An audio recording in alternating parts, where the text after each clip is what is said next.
Hello বন্ধুরা, আশা করি আপনারা সবাই ভালো আছেন এবং সুস্থ আছেন। আজকের বুক সামারি যা আপনাদের চোখ খুলে দিতে সাহায্য করবে। আজকে আমরা এমন একটা বই নিয়ে কথা বলবো যা ছোট হলেও এর বার্তা বিশাল। হু মুভড মাই চিজ। এই বইটা আমাদের শেখায় পরিবর্তনের মুখে নিজেকে মানিয়ে নিতে হয়, কিভাবে ভয়কে জয় করে সামনে এগিয়ে যেতে হয়, আর কিভাবে জীবনের দরজা খুলে দেয়া যায় নতুন সম্ভাবনার জন্য। বলবি অধ্যায় 1, চরিত্র ও প্রতীক। গল্পটি ঘটে একটি গোলক ধাঁধা বা মেজে। এখানে 4টি চরিত্র। 1, স্নিফ, সে আগে থেকেই পরিবর্তনের গন্ধ পায়। 2, স্কারি, দ্রুত রেসপন্ড করে, কাজ করে ফেলে। 3, হেম, পরিবর্তন মানে না, ভয় পায়।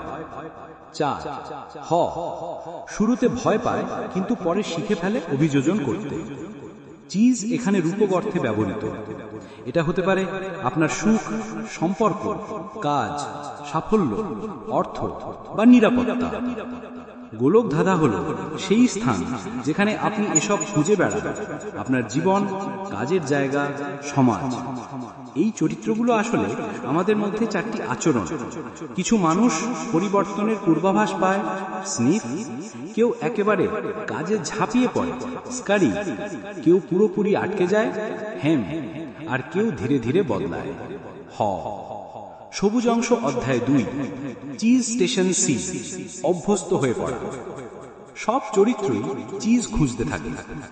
তারা খুঁজতে খুঁজতে পৌঁছে যায় চিজ স্টেশন সি, যেখানে তাদের পছন্দের চিজে ভরা। হেম আর হ এই সাফল্যে আত্মতুষ্ট হয়ে পড়ে। তারা প্রতিদিন সেই একই জায়গায় আসে আর ভাবে এখন সব সুরক্ষিত। কিন্তু স্নিফ আর স্কারি প্রতিদিন চেক করে চিজ কমছে কিনা। তারা জানে কোনো কিছুই চিরকাল একরকম থাকবে না। এই অধ্যায় আমাদের শেখায়, আমরা যখন কোনো আরামে অভ্যস্ত হয়ে পড়ি তখন আসন্ন পরিবর্তন বুঝতে পারি না। সাফল্য ধরে রাখার জন্য সচেতন থাকা জরুরি। হেম আর হ এক প্রকার আত্মবিশ্বাসে অন্ধ হয়ে পড়ে। তারা ভাবে চিজ সব সময় এখানেই থাকবে। লাল অংশ অধ্যায় 3, চিজ হারিয়ে যাওয়া ও প্রতিক্রিয়া। এটা নিয়ে বলবো 3 মিনিট। একদিন সকালে হেম আর হ এসে দেখে চিজ নেই। তারা অবাক, রাগে ফেটে পড়ে, চিন্তায় পড়ে, কি এটা সরালো, আমাদের সঙ্গে এরকম হলো কেন। তারা চিজ ফিরে আসবে বলে আশায় বসে থাকে। কিন্তু স্নিফ আর স্কারি ইতিমধ্যে বেরিয়ে পড়েছে নতুন চিজ খুঁজতে। হেম চায় না বের হতে, সে ক্ষুব্ধ, হতাশ, ভীত। বলবি হ মনে মনে বোঝে পরিবর্তন এসেছে, এখন আমাদের নতুন পথ খুঁজতে হবে। বেল চিহ্ন।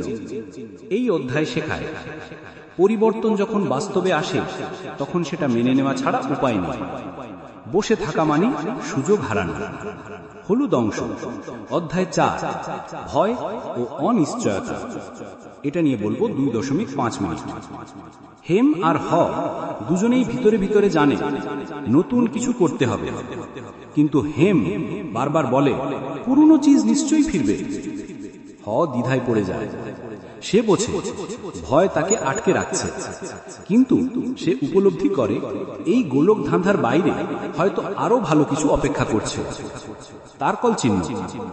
সে নিজেকে প্রশ্ন করে, আমি যদি বের হই কি হবে, আর যদি না বেরোই তাহলে তো কিছুই পাবো না। 3টি বিন্দু দিয়ে লেখা। এটা হলো আমাদের ভিতরের ভয়। জীবনে নতুন কিছু শুরু করার আগে এই ভয়টাই আটকে রাখে।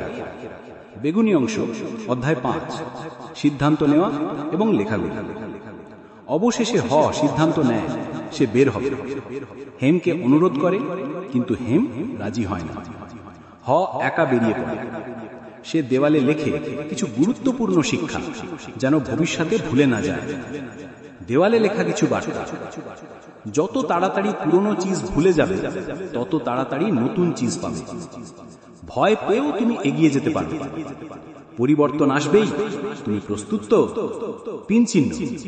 এই অংশটা হলো বইয়ের প্রাণ। এগুলোই আমাদের সাহস যোগায়। ছোট ছোট কাজ, চিন্তা ও সিদ্ধান্ত বদলে দেয় জীবন। নীল অংশ, অধ্যায় 6, সাহস, অভিযোজন ও সাফল্য। নতুন গোলক ধাঁধায় হাঁটতে থাকে। প্রথমে কঠিন লাগে, দরজা বন্ধ, চিজ নেই, ক্লান্তি, ভয়, অনিশ্চয়তা। কিন্তু ধীরে ধীরে সে সাহস পায়, অভ্যস্ত হয়। এক সময় সে খুঁজে পায় চিজ স্টেশন এন। এখানে প্রচুর নতুন চিজ। স্নিফ আর স্কারি অনেক আগে থেকেই এখানে আছে। আনন্দে ভরে যায়।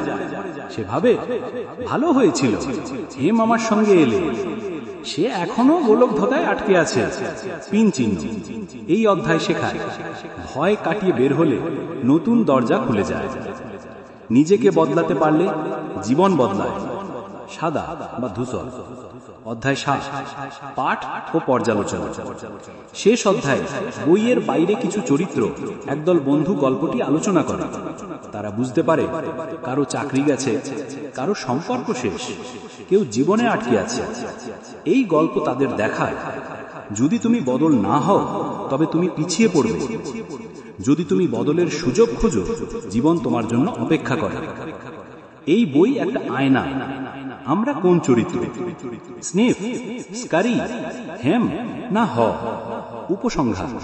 শেষ কথা, জীবনে পরিবর্তন অনিবার্য, কিন্তু প্রশ্ন হলো আপনি কিভাবে সাড়া দেন? কি পরিবর্তনকে ভয় না পেয়ে, পরিকল্পনা নিয়ে, অ্যাকশন নিয়ে আপনি নিজের নতুন চিজ খুঁজে পেতে পারেন। সাবস্ক্রাইব করুন বই যাত্রা, আর কমেন্টে জানিয়ে দিন এই গল্পের কোন অংশটা আপনাকে সবচেয়ে বেশি স্পর্শ করেছে।